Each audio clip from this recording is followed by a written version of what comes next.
Hey, Ben, welcome to the Motorsport Coaching Podcast. Thank you very much for having me today. Yeah, so tell us a little bit about you. Who are you? What do you do? Well, firstly, my name's Ben Mackenzie. I'm from Central Queensland and I am the owner of BPM Livery and Designs. Fantastic. And what does that actually entail? What does BPM do? What does BPM do? What BPM is all about motorsport livery design, branding for your race car design, logos, and even a little bit on the side I do a racing suit designs too. And how did you get into that? Well, here we go. Here's the story for you. So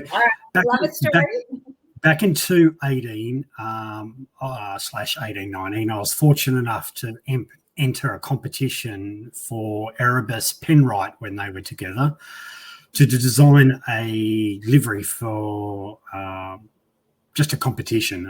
It didn't actually go on the car, but I actually ended up winning that competition with the great, with the help of my wife, my good wife there. She certainly pushed me and which here I am today. Found the love of it, and after being in another company for 20 odd years, and here I am today.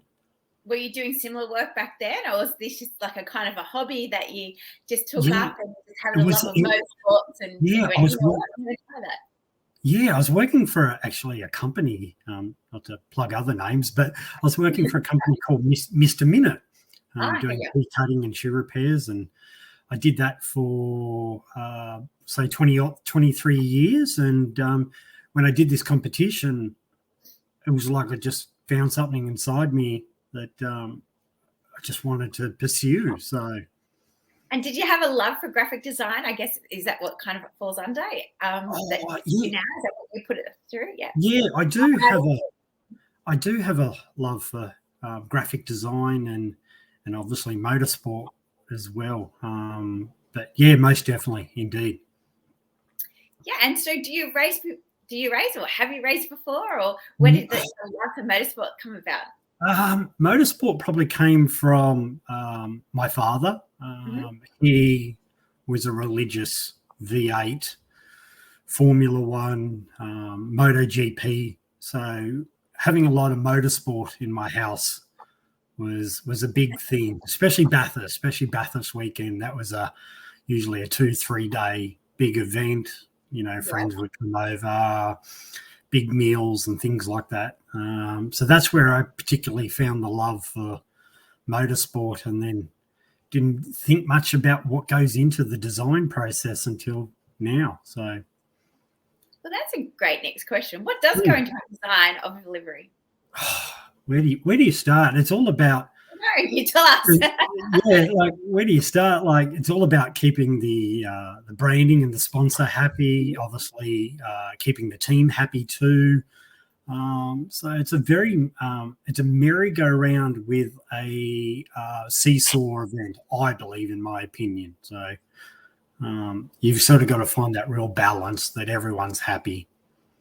Yeah, so does it start off with like you just get a brief, or do you have a communication call with parties, and then it's like something that you then meet again every couple of days, or is it just you just do a few different designs and briefs, and that information goes forward or back, or how does that go from point A to actually getting the vehicle wrapped? Usually what happens is it's probably 9 times out of 10 in my experience, the team will come to me and say, hey, I need you to design a livery for a car. This is the branding. These are the colors. And then I from there ask the questions. Do they have a favorite color they would like? Et cetera, what cars are going on to, and then I go from there. And if I'm fortunate enough, I've been lucky a couple of times to nail it first go. Some is a repeat. No, I don't like this. I don't like that. How about you do it like this, or like that? You've got to be open to constructive criticism. Definitely in this field, I'm finding if you don't, then you're in the wrong industry, because you won't get it first time. I guarantee you, every time. So it's important to have a bit of resilience. yeah, definitely. And good support behind you. Obviously, my wife is a wonderful support. She's definitely my concrete in this, and she understands. And sometimes if I don't feel it or get the feeling from it, I ask her opinion, and it's sometimes good to have that other person on the side just to go, what are you doing? You know what I mean? So she's definitely wonderful. And is she creative as well, or does she do something? She actually is. She's very, very creative. Although she will doubt it and say, no, I'm not one bit. She's a very good cake maker. Very good. Has made Star Wars cakes. She's a very good drawer. She's an all-round just good at everything. So I miss that creative gene. I don't know where that happened. Yes, same here. Definitely not my thing. Mine's come in like 40 years too late, unfortunately. So, but yeah. But it's fantastic that you found it now. And of course, over your journey, why have you found that branding is really important for branding? Really, I actually wrote down a thing for this because I wanted to sort of suss out what does branding mean and put it sort of into terms for people. Branding is a good strategy that can help you establish credibility with your audience and connect and communicate with your fans positively, to attract potential sponsors and more. So that's awesome. You've got to almost take a brand and complement it and not bring it down, if that's one way of saying it, in my opinion. Yeah, fantastic. And so you mentioned before that you can assist like with logo designs and car ads. Yep. How do you go around about finding or identifying, I guess, your colors, like right back to before you even about looking at designs? How do you teach? Do you mean like inspiration, or like finding their color palettes? Inspiration for me comes in the weirdest places and the weirdest times. I once did a concept livery design of a sneaker. Mm-hmm. So I took the side of a sneaker and I took that design and put it onto a concept race car. So in that sense, livery designs for me come at the weirdest places. I'm about to put one on Facebook this week, and just a heads up, it's a Lego, and obviously having 3 children, Lego is a very popular thing in our house. So when you stand on it, it certainly hurts very much. So it created the new livery the other day, another concept design. Yeah, so it's just about keeping, I guess, your eyes are opened and exactly. Like finding your design. And do you think people's brand changes over their life period? Oh, certainly. You look at, I'll give you 2 cases that I've just noticed recently. Red Rooster, their branding and their logo have changed dramatically. It went from a rooster to what it looks like a bread clip now. And then Coffee Club, they've changed all their branding and logo design too. So I think you've got to have a change in branding every so amount of many years to keep current with the market. So I don't understand how Macca's has done it. I think that's a great exception to the rule, but everything else, you've got to, you know what I mean? I think that they have changed in the sense, obviously, like not only that product changes, like with the Happy Meals going from toys to fruit and different things, but I don't think they have the words McDonald's written underneath anymore. I think it's just the M and the stuff. I think it's just like this little subtle changes, like Auto's just gone through subtle like color change and stuff like that as well. And so when someone's looking to do a logo design, what are some aspects other than like finding aspirations from different color palettes do you have about finding like the right logo design, or what kind of information are you giving out to them? I look at what they are. Is it what field. Just say we'll take for example a lawn mowing service. So I would look at that. I look at if someone's trying to create what they're trying to create. Are they trying to go for that wow factor? Are they trying to look for something simple or just something like that? And then go sort of talk to them what they're feeling. Once again, colors they want to. How's it going onto a car? Are they going to do a full wrap of the car, or are they just going to do a logo on the side of the car and go from there, really? Yeah, and do you actually go the full service and after you design it, you actually wrap as well? Or that's not really interesting? No. I can tell you now I'm not that talented.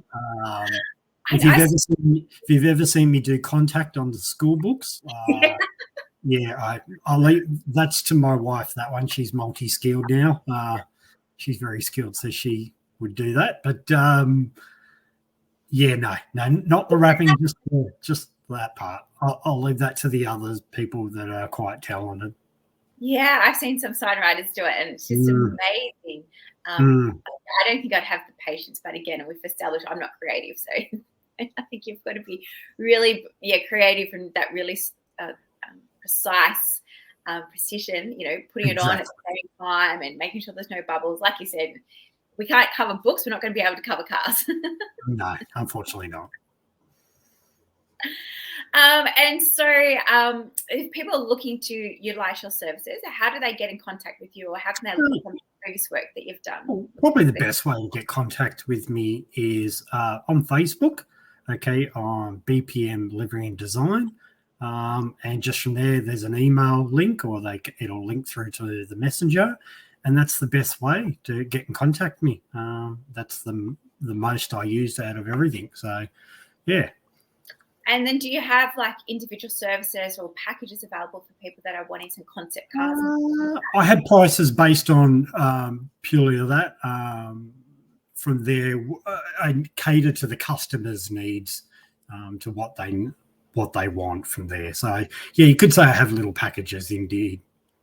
Or it's just, based on individual requirements. So. Yeah, it's generally just based on that. Yeah, it just depends on what they need, depending on the hourly, if it's just a standard design, we're taking it to that next level where we're going really out there and wild, yeah. And I guess we should say this is a great time for what is a concept car. It's like, these ideas are fantastic to actually put into your sponsorship proposal. So if you are seeking sponsorship, it's always great that you can send something to the prospectee around about what the car could look like with their logo onto the car. So it's a kind of like just a soft, like little emotional sell for them to actually see and visualize what the car would look like, or the cars would look like with their logo on it. And we know with sponsorship that it's a lot more than just having a sticker on the car, but it certainly does help, and it does stand out for a sponsor if they've seen you've taken that time and that small investment to actually have gone to that extra step of getting these concept vehicles put into place. Yeah, see, many companies have really never thought of sponsoring or having a sponsor on a race car or anything like that. It's not till you do these concept designs that are just, you put them out there that can obviously drive them. They go, oh, we didn't even think about putting our logo on a race car. And next thing you know, and it's a great advertisement way because, frankly, who doesn't love motorsport, There's a few, but no, there's majority. More people like the don't. Yeah,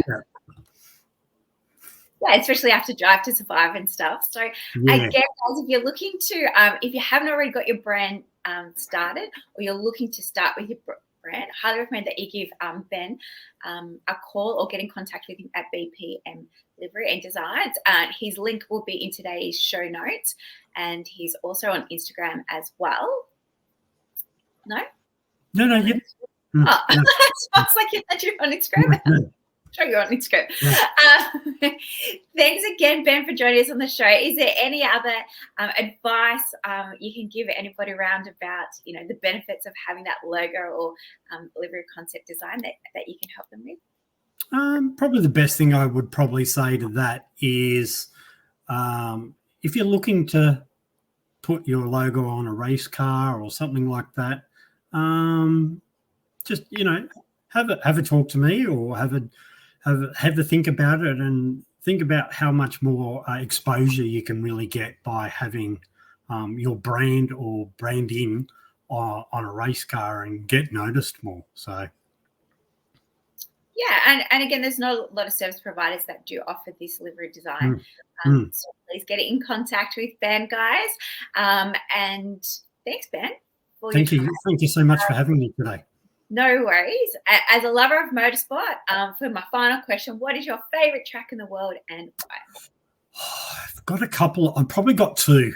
Starting with home. Probably my I've got two favourites at home. The iconic Bathurst, no doubt. Soft spot for my very first ever V8 supercar was Oran Park, which is now a residential area, I think I've heard. And then overseas, I'd probably have to go with Spa. Definitely Spa for me. Over soft spot for that. I don't know, something about it. Maybe it's the shape. Those two are, I think those two are the most popular. So I feel like Oran Park, like other than Bathurst, obviously, like that's the iconic, of course. But other than Bathurst, I think Oran Park is up there as well as Spa being the national track. So thanks for that. Thank you. All right. Again, Matt, thanks again for your time. Have a fantastic day. All right, likewise. Thank you.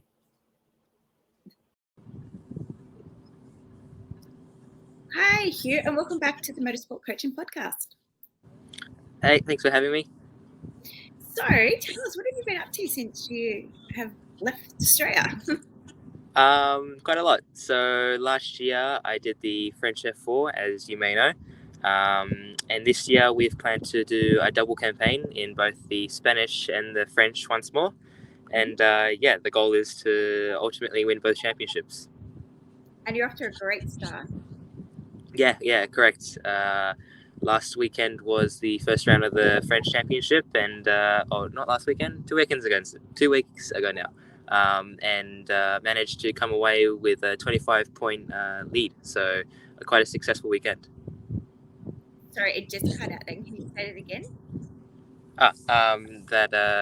Which part? Just the end of the. Yeah, the whole thing again. So so how did you go placement wise? Good.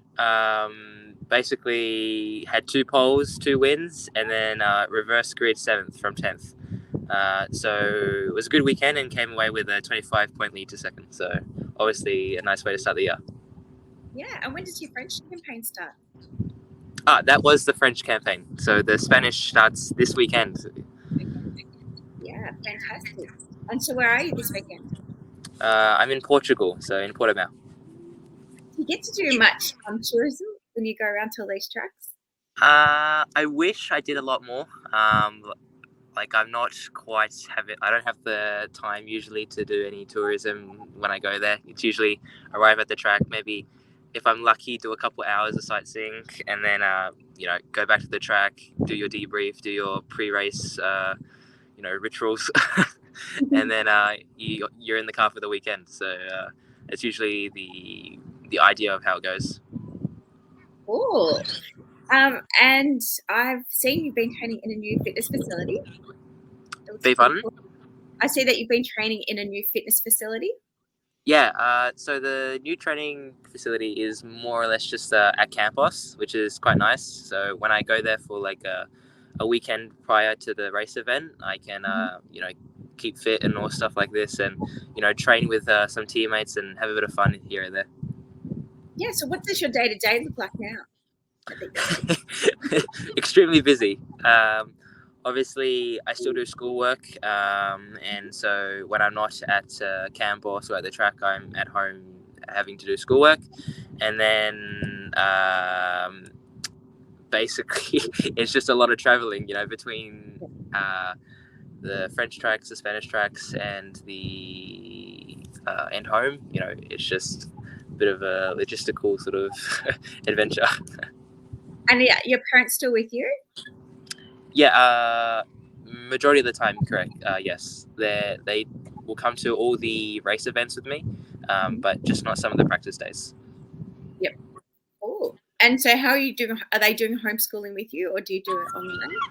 I do it online through a system called VSV, which is Virtual Schools Victoria. Oh, and what year are you in now? Year 11, so first Year year of ECU. Okay.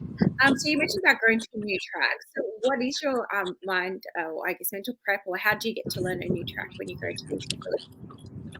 It's usually quite simple. Obviously, a lot of sim work is important, just to learn your lefts and rights and have a general idea of where the track goes. And then obviously there'll be a lot of watching onboards from previous years and just being more prepared on what to expect. Under braking zones, if there's is there a bump here? Do I need to open up this corner a bit more? What's the compromise, etc. So it's just a lot of preparing yourself as much as you can, so you're limiting the time that you're spending learning the track. And how do you go with communicating with your team? Do they mostly speak English, or the whole team speaks English, so it's easy. Yeah. Oh, it's easy. Yeah. And your personal team has grown over the last year or so since you had personal growth. Tell us about your team. Yeah, correct. So obviously, mum and dad are still supporting me more than ever, but I've gained 3 new people, I guess you could say, that are helping me out this year, or actually halfway through last year, I think. And so their names are Elena, Alessia, and Cassidy. So they've been helping me out with my social media, my presence online, and etc. Awesome. And they don't live there though, do they? No. Everything's done through online. So Alessia is from Italy, Elena is from Spain, and Cassidy is from Canada. And you got a new website? Correct. Yeah. From what I know. Yeah. And so tell us about that. How does that all kind of work? Beg pardon? How does the new website work? To be honest, I don't think it's too much different from the last one. Obviously, you can see when my next races are, and you can book it into your calendar if you feel like, okay, this is something I would like to watch or something like this. But yeah, it's more or less just a bit more information about me and how you could maybe support me and who my sponsors are. So yeah. Yeah, so now it's got a platform that can help you. It's got a platform, that can allow you to sponsor you directly. Almost, yeah. If you got any interest in that, which would be nice. And how's the sponsorship going while we're talking about it? Yeah, it's quite good. We picked up a new sponsor called Platinum High Integrity Technologies, which have been a massive help for funding my dream. And hopefully them and I can build a really good relationship this year and continue to win. And are you finding more of your sponsors are like French based or Spanish based, or they're more national? International business. I think it's a bit of everything. So I have one French. Platinum is owned by an Englishman, and then I obviously have Easy Up and Tridel, which are from Australia. So it's a bit of it's a pretty diverse sort of arrangement of sponsors. So yeah. Awesome. And you just said something that I forgot what I was going to say.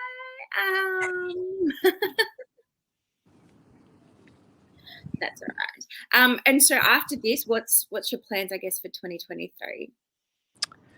That's a good question. So at this very moment, we don't really know. Obviously, we want to try and move up from F4. And like last year, I don't know if I told you or if I told another interviewer. But the plan was to do FRECA all last year until October, when we got basically told maybe we should do another year of F4 for more seat time and experience, which I think was in hindsight was a good option. And I'm glad I've done another year of F4 and especially 2 campaigns. So we'll see where the path takes us, and I have no solid answer, as you could say. And so your aspirations to go to F1? Yeah, of course. Yeah. That's the ultimate goal. Awesome. And so how can people follow your journey? People can just follow on any social media platform almost. So Twitter, Instagram, Facebook, LinkedIn, YouTube, maybe. But yeah, those are probably the main ones that you can see stuff on, and I'll give an update across the weekend. So yeah. Cool. And have you been home in the last 2 years, or just with COVID? No. I really wanted to go home last year, and it would be nice to see some friends and family back there. But in the end, it's what I do. It's just what I do, and I'm over here doing what I love. So And you have it's not like beg pardon? Do you have a sister? Yeah, I have a sister. She is 26 years old, and just got engaged. So yeah. So look forward to see her at the wedding next year.